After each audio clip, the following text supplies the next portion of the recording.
Welcome to Elementary Math Chat, a podcast for all elementary math teachers looking for ideas and support when it comes to teaching elementary math. I'm your host, Anna Marie Kretzy from Kretzy Creations, and after 20 years of teaching 4th and 5th grade math, I am ready to share my experiences in the classroom to help improve yours. Whether you are a brand new teacher, new to teaching math, or simply looking for a change, join me each week as we discuss all things elementary math. Let's get started. Hello, everyone, and welcome to another episode of Elementary Math Chat. This is episode 5 in our Back to School series, and I actually did not have this topic included when I first planned out this series. But I noticed that the same question was coming up in a lot of Facebook groups that I'm part of, and the questions were always along the lines of how to stay organized and handle everything that comes along with being a departmentalized teacher. So because of that, I decided to add this to our Back to School series and share everything I learned when I was a departmentalized teacher. One of the keys in handling everything that comes along with being departmentalized is you want to keep things simple, and you'll hear me say this often. This might be the first time your students are switching classes, so for things to run smoothly, they need to be simple. Another key to staying organized with multiple classes is finding the right storage for both your supplies, because you're going to have more of them with more than one class, and their supplies as well, because they are going back and forth between classes. So it's really important for them to stay organized. So I'll also be sharing my favorite organization tips today. All right, well, let's start out with how I kept track of student papers. If you are departmentalized, then having a system for this is essential. I know I mentioned this before, but when I first started out in 5th grade, I had 4 and sometimes 5 classes a day. And this was before the days of technology, so we didn't have any digital assignments. It was all paper pencil, so I had a lot of student papers to keep track of. I realized early on that I needed a system desperately to help me stay organized. And I was really lucky because not only did I find a system that worked, but it worked so well that I used this system for the rest of my time in the classroom. This system can be used with 2 classes, 3 classes, 4 classes, as many as you have, but I'm going to explain how I used it with 2 classes. I think most of you are probably departmentalized that way, but again, it will work with any number of classes. I'll start with how I kept track of student work. I had 1 folder for each class that I taught, so that was 2 math folders and 2 science folders. Within the folders, I kept a class spreadsheet for assignments on the left and papers that needed to be graded on the right. As soon as they were graded, I put them in a separate place, and I'll talk about that later, and that way the folder didn't get too full. Also, the spreadsheet I mentioned, this was a simple table that I made in Word, so it was easy to make and easy to update each year.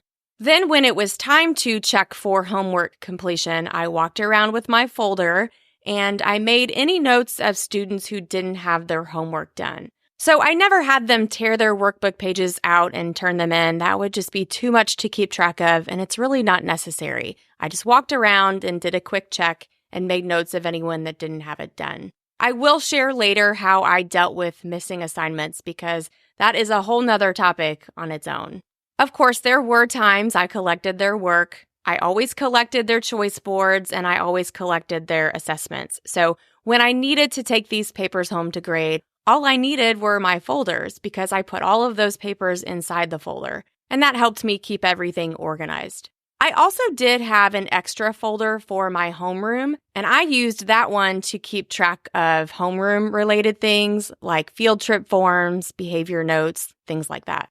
So that takes care of organizing student papers and student work. Let's move on and talk about keeping track of grades and missing assignments. This is probably the most challenging and overwhelming part about being departmentalized. My advice, once again, is to keep it simple. First of all, you do not have to take a grade on every single assignment and every single classwork activity. When I first started teaching, I felt like I had to do this, but I quickly realized how overwhelming that is, and it's just not necessary. So for me, I assigned homework 1 to 2 times a week, and I did keep track of who didn't turn their homework in, but it was manageable with the little homework that I gave. Also, not all of these assignments went in the grade book. I would usually enter 1 homework and 1 classwork grade per week. That's it. So keep assignments simple and manageable. With my folder system, assignments were also easy to keep track of. Again, I had a grade sheet for each class in the folder, and I put the name of the assignment at the top along with the date it was assigned. That way, if something was late or missing, I knew how long it had been. For me, the less writing on this grade sheet, the better. So if a student completed their homework, I left it blank. If they did not complete their homework, I circled the box. And then later, when it was turned in, I would put a check mark inside. If the student was absent, I wrote AB inside the box, and that helped me remember to check in with them later. Of course, if it was an assessment, I wrote the actual score down. I would also highlight the name of the assignment on my paper copy as soon as I entered the scores online, and that helped me stay organized with what had been entered and what still needed to go in. So that's another helpful tip. Let's move on and talk about how to keep track of missing assignments between you and your partner teacher or teachers. This is important because most likely you are the one communicating missing work to parents, so you need to know what's going on in each other's classes. This question has come up a lot in Facebook groups, and I've seen some teachers share that they write the names of missing work on the board, and I have done that too, but I steered away from that for several reasons. One being because I needed space on my board for other purposes, and the other was that I wanted to make sure a student didn't feel called out. That was not my intention. It was purely to help me remember to check in with them, but I wanted to be considerate if students felt that way. I think about if I were a kid and my teacher wrote my name on the board, I'm not sure how I would have felt about that. So here's what I did instead. Every class in our school, from kindergarten all the way through 5th grade, had a behavior binder that traveled with them throughout the day. Within the binder, we had a missing assignment sheet, and that's where we would record missing assignments. For example, if someone in my class had a missing assignment in reading, my partner teacher would write this in my binder, and that way I would know. I would do the same thing for her as well. If a student in her class had a missing assignment for me in math or science, I would write that in her binder, and that way she knew about it. I usually waited until it had been 2 or more days before I put it in her binder. By that point, they had had multiple reminders from me, so if it had been 2 days, then it was considered missing. And if and when the assignment was turned in, I would cross it off of her list. That way, this info was private and just between teachers, and it also helped us fill out our behavior notes each week since we included missing assignments on those notes. Let's move on and talk about how you can help your students stay organized. This is a big one because chances are this is the first time they are switching classes, and they are going to need a simple way to organize their papers. I know a lot of teachers use the expandables, and we tried that one year, but I gotta tell you, I hated them. I just think it gives them way too many options of where to put papers. They just kind of shove them in there. So we only did that one year. Instead of the expandable, we gave students 2 folders, and that is it. And they kept these inside of a zipper binder. So not a binder like a teacher binder we use. It had the full zipper on it, and it was a great way to stay organized because they could fit a lot of things in there. I also recommend using plastic folders. They tend to hold up a lot better than paper folders do. We used the ones from Target that were already 3-hole punched, and one folder was labeled Work in Progress, and the other folder was labeled Take Home. We used to call it a homework folder, but some things weren't homework that needed to go in this folder, so we renamed it Take Home. With only having 2 folders, this meant that everything went in one of those 2 places. Anything that they needed to keep, like a choice board or a study guide, stayed in the Work in Progress folder. We also had them label the inside of this folder with Block 1 and Block 2, so Any of their papers from their morning block would go on that side, and any papers from their afternoon block would go on the other side. So anything in this work in progress folder was super important and should not be thrown away. And we told parents that as well. Don't clean out that folder. Let us take care of that. Now, the other folder contained items that could go home and stay home. This included any graded papers that were ready to go home. It could be a field trip form. It could be a flyer that came from the front office that needs to go home. On the inside of the take-home folder, we even labeled one side return to school and the other side keep at home. So a flyer that needed to go home, that went on the keep at home side. If it was a behavior note or a field trip form that needed to be returned, that went on the return to school side. You will need to be really intentional about telling students where to put their papers, especially in the beginning when they're learning this new system. But I would say after a few weeks, they'll get the hang of it, and you don't necessarily have to say, put this in your take-home folder on the return to school side. They'll know where it goes. One other thing I want to mention is that we did go through this with parents during our Meet the Teacher night, and we even had a sample binder to show them. I think it was really helpful for parents to understand from the beginning how everything worked. So I recommend doing that if you can. The next thing I want to share with you is how I collected student supplies. We did this on the very first day of school, so they came with all of their supplies and we collected and organized them on that first day.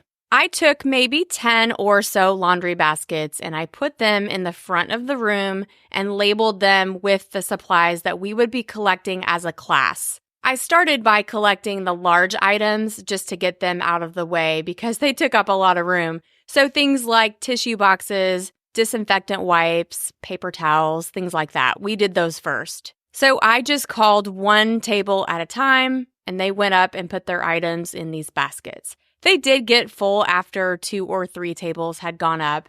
And when that happened, I had some helpers help me put them away in my storage cabinets. And then we just continued until everyone had turned in their materials. I also had them working on something during this time, so when it wasn't their turn to come up and bring their supplies, they were working on an All About Me page, and that kept them busy.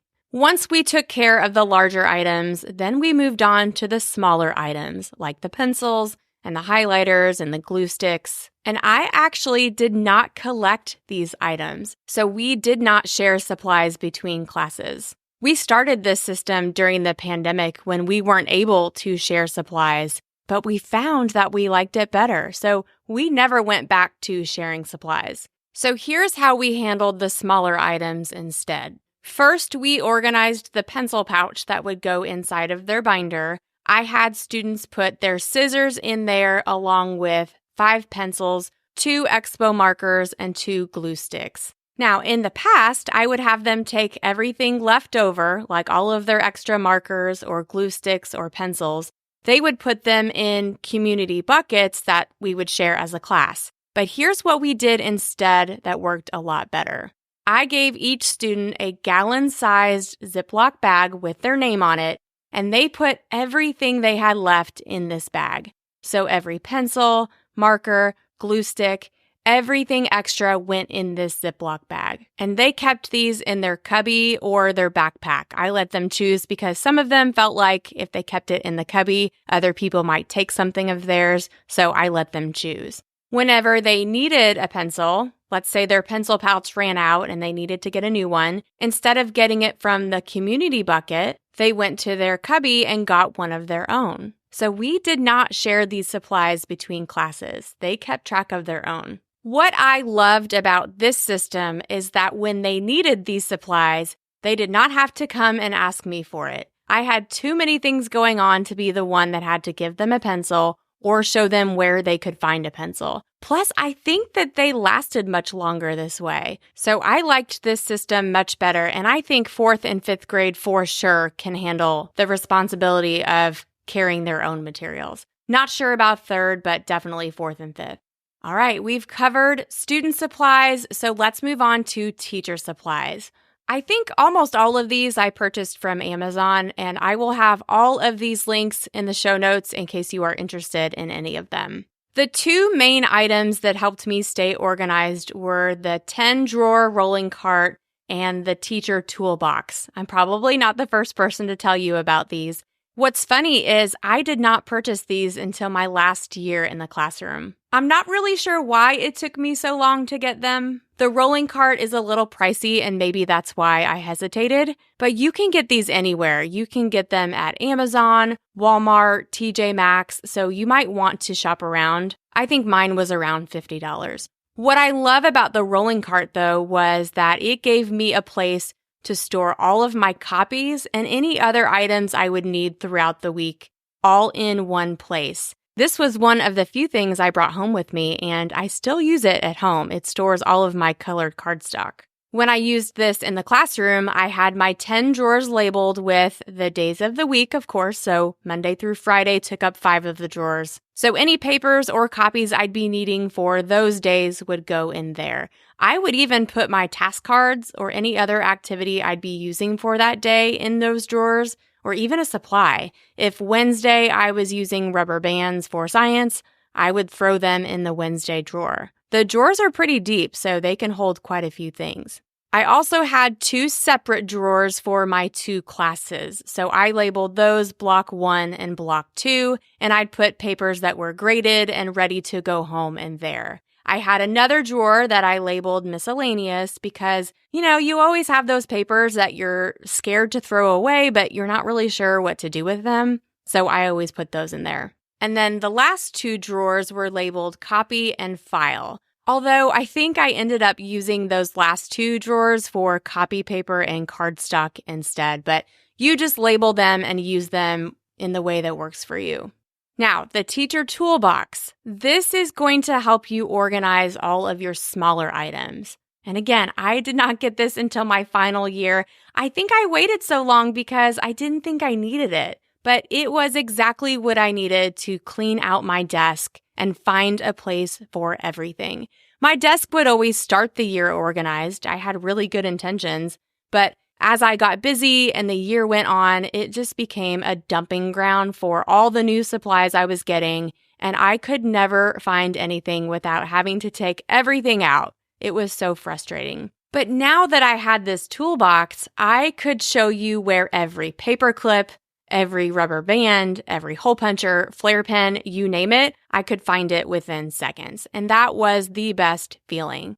I have the one with 44 drawers, and I think that's perfect. I believe there are some with 65 drawers and some that have fewer, but I felt like 44 was perfect. I still use this one today. It's in my garage as well. So I highly recommend getting one of these if you don't have one, especially if you are considering getting rid of your teacher desk. I've seen a lot of teachers talk about this to give them more space. If you do that, the teacher toolbox will be perfect to store all of those supplies that would normally go in your desk. All right, we've made it to my final recommendation, which is for storing task cards. And no, I am not recommending the small plastic boxes. I'm sure they work well, but I had so many sets of task cards, the boxes just did not make sense to me. So instead, I stored them in 2 different ways. Some task cards I put in the pockets of a hanging shoe organizer, and I hung this over my large 2-door file cabinet that was behind my desk. The task cards I used for things like quiz trade that had the answers on the back, or ones that I only needed from time to time I kept in here. I also put flashcards or any matching activities in these pockets, and I had them organized by chapter and put rubber bands around them to keep them separate and easy to find. That worked really well for these types of activities, but I did something different for the other task cards that I used in my teacher center or for choice board activities like a gallery walk. I kept these in large envelopes and stored the envelopes in plastic bins that were also labeled and organized by chapter, but I put these on top of my bookshelves, and they looked really nice. I'll put a few pictures in the show notes so you can see what I mean. The bins could easily fit 20 to 30 sets of task cards, so with the amount of task cards that I had, this worked really well for me. Now, the other thing I'll mention is that when I put them in these baskets, I put the cover of the task card that comes within the TPT download on the front of the envelope, and the answer key on the back. That way I knew which was which, and it was easy to find and easy to put back when I was finished. I also laminated the envelopes, and I recommend you do that because if not, they might get torn up. So those are my favorite ways to stay organized as a departmentalized teacher. If you want a quick recap, you can head to the show notes, but since this episode is pretty lengthy, I'm going to skip the recap and go right to today's teaching tip of the week. This one is a really quick tip for your student workbooks. Instead of having students write their name on the front cover of the math workbook, have them write their names on the side where the pages are stacked, so the opposite side of the spine. This serves two purposes. Number one, it's just easier to see their name this way. And number two, if their cover ever comes off, their name is still visible. So never again will you find a workbook without a front cover and not know who it belongs to. Well, that is all for today's episode. Thank you so much for joining me. I hope you feel inspired to get organized for the new school year. Have a great week, and I will see you next Tuesday. Thanks for listening to today's episode of Elementary Math Chat. If you enjoy this podcast, it would mean so much if you could share it with a teacher friend to help spread the word, and subscribe or follow so you never miss an episode. For more information, be sure to check out the show notes with links to related blog posts and resources. Talk to you next week.